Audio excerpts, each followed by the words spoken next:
आज की हमारी कहानी का शीर्षक है नज़र भी हमारी और नज़रिया भी हमारा। हम वही देखते हैं जो हम देखना चाहते हैं। माखन की छोटी लोइयों के लिए गोपियों को नाच नाच के रिझाता है।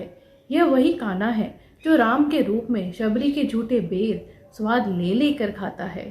एक बार एक बहुत बड़े संत अपने एक शिष्य के साथ दिल्ली से वृंदावन को वापस जा रहे थे। रास्ते में उनकी कार खराब हो गई।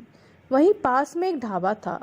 शिष्य ने संत को आग्रह किया कि आप वहां चलकर थोड़ी देर आराम कर लें कि जब तक कार ठीक ना हो जाए या कोई दूसरा इंतजाम ना हो जाए।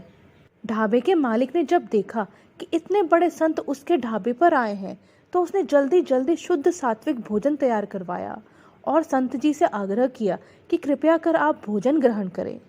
संत जी ने बड़े ही विनम्र भाव से कहा कि वो तो सिर्फ भोग लगा हुआ प्रसाद ही पाते हैं। ढाबे का मालिक बहुत निराश हुआ और शिष्य भी दुखी थे कि संत जी ने सुबह से कुछ नहीं खाया। ठीक उसी समय एक और कार आकर वहां रुकी, जिसमें से एक दंपत्ति गोपाल जी को लेकर बाहर निकले और ढाबे के मालिक से कहा कि कुछ सात्विक भोजन तैयार करवा दीजिए, मेरे लड्डू गोपाल जी के भोग का समय हो गया है। उन्होंने बताया कि वो लोग वृंदावन से दिल्ली अपने घर वापस जा रहे थे। रास्ते में एक दुर्घटना की वजह से वे समय पर घर नहीं पहुंच सके और अब उनके गोपाल जी के भोग का समय हो गया है। प्रभु की इस लीला को देखकर ढाबे के मालिक और शिष्य दोनों की आंखें भर आई।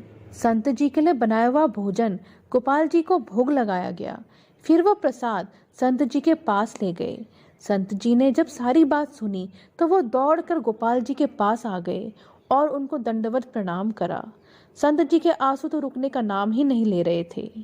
संत जी ने कहा, कन्हैया, आज तूने मेरे लिए इस ढाबे पर, जहाँ प्याज लहसुन की गंध से मेरे लिए ही बैठना कठिन हो रहा था, वहां तूने मेरे लिए आकर भोग लगाया कि मैं भूखा ना रह जाऊं। धन्य है तू जो अपने तुच्छ से तुच्छ भक्त के लिए भी कुछ भी करने को तैयार है। उस संत ने प्रसाद को माथे से लगाया। उसे आज वो प्रसाद अमृत से भी ज्यादा मीठा लग रहा था।